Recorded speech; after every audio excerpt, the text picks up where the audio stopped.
খুব কম তেলেই কিন্তু আজকের এই বেগুন ভাজা রেসিপিটা আপনাদের সাথে শেয়ার করব। কারণ বেগুন ভাজতে হলে অনেকটা তেল লাগে, যার কারণে অনেক সময় আমরা বেগুনটা ভাজি না।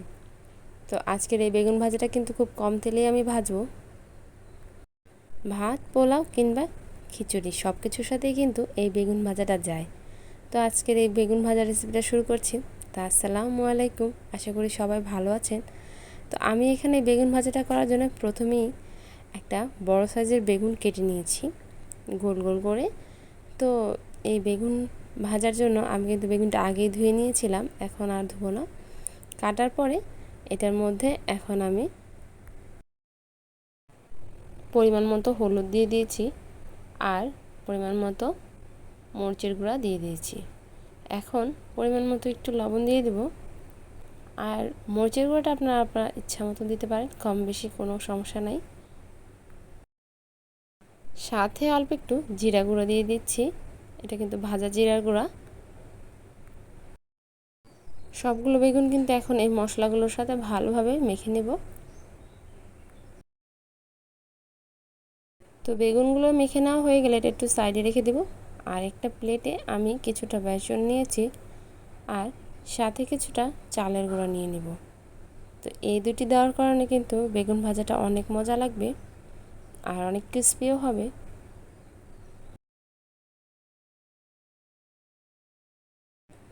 এখন এর মধ্যে অল্প একটু হলুদের গুঁড়া আর অল্প একটু মরিচের গুঁড়া দিয়ে দিচ্ছি আর সাথে অল্প একটু লবণ। শুধু এই মিশ্রণটার পরিমাণ অনুযায়ী দিতে হবে। তো সব কিছু একসাথে একটু মিশিয়ে নেব। তো মেশানো হয়ে গেলে এখন আমাদের মাখানো বেগুনগুলো এই মিশ্রণটার উপরে দিব আর ভালোভাবে একটু ঘুরিয়ে ঘুরিয়ে বেগুনের গায়ে লাগিয়ে নেব। তো হাত দিয়ে একটু ভালোভাবে দিয়ে উপরটা আস্তে আস্তে করে বেগুনটাকে ঢেকে দিব। তো মিশ্রণটা গায়ে লাগিয়ে একটু ঝেড়ে নিয়ে যে কোনো একটা প্লেটে রেখে দেব। তো এইভাবে করে আমি অন্য সবগুলো বেগুনই কিন্তু একইভাবে কোট করে নেব, তারপরে অন্য একটি প্লেটে রেখে দেব। তো এটা করাটা কিন্তু খুবই সহজ আর এটা করলে কিন্তু বেগুন ভাজাটা খেতে অনেক মজা লাগে। তো এখন এটা সবগুলো আমি করে নিচ্ছি।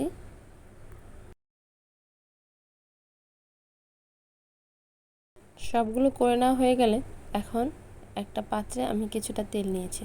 তো দেখতেই পাচ্ছেন আমি এখানে কতটুকু তেল নিয়েছি, খুব কম পরিমাণে কিন্তু আমি তেলটা নিয়েছি। তো এখানে এখন আমি বেগুনগুলো ছেড়ে দেব। তো এই মুহূর্তে কিন্তু চুলার আঁচটা একটু লো মিডিয়ামে থাকবে, একদম কমের চেয়ে একটু বেশি। তো এভাবে কিছুক্ষণ রাখার পরে এখন আমি বেগুনগুলোকে একটু উল্টে দিচ্ছি। তো এক সাইড কিন্তু প্রায় ভাজা হয়ে গেছে।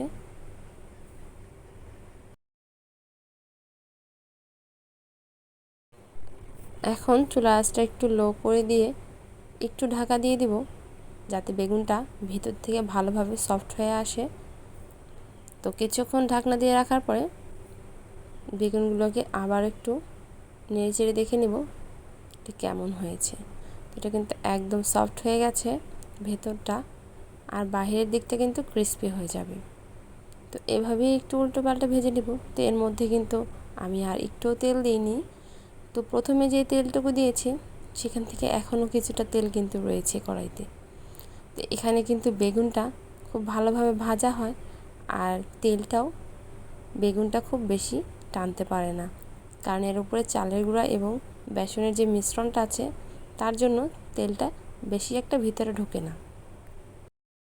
তো কিছুক্ষণ উল্টোপাল্টা ভেজে নেওয়ার পরে বেগুনগুলো দুই সাইডেই খুব ভালোভাবে ভাজা হয়ে গেছে। এখন এগুলোকে আমি নামিয়ে নিচ্ছি। তো এভাবেই কিন্তু আমি সবগুলো বেগুন ভেজে নেব। অসম্ভব মজার এই বেগুন ভাজাগুলো কিন্তু রেডি হয়ে গেছে। তো এটা কিন্তু খুব ক্রিস্পি হয়েছে আর এটা কিন্তু যে কোনো ভাত কিংবা পোলাও কিংবা খিচুড়ির সাথে খুব ভালো লাগবে। আর এই বেগুন ভাজাগুলো ঠান্ডা হয়ে গেলে একটা পাত্রে খুব সামান্য তেলের উপরে এটা ভেজে নিলেই আবারও এরকম ক্রিস্পি হয়ে যাবে। আর তেল ছাড়াও যদি একটা ভেজে নেন ননস্টিকে, তাও এটা খুব ক্রিস্পি হয়ে যাবে। আর যারা অতিরিক্ত তেলের ভয়ে এই বেগুন ভাজাটা করতে চান না, তাদের জন্য কিন্তু আজকের রেসিপিটা বেস্ট। এতক্ষণ ধরে যারা আমার এই ভিডিওটি দেখেছেন তাদেরকে অসংখ্য ধন্যবাদ। আর আমার এই ভিডিওটা যদি ভালো লেগে থাকে তাহলে আমার পেজটা ফলো করে আমার সাথে থাকতে পারেন। আর আমার ইউটিউব চ্যানেল থেকে দেখে থাকলে ইউটিউব চ্যানেলটা সাবস্ক্রাইব করে আমার সাথে থাকুন। তো আশা করছি সবাই ভালো থাকবেন, সুস্থ থাকবেন। আল্লাহ হাফেজ।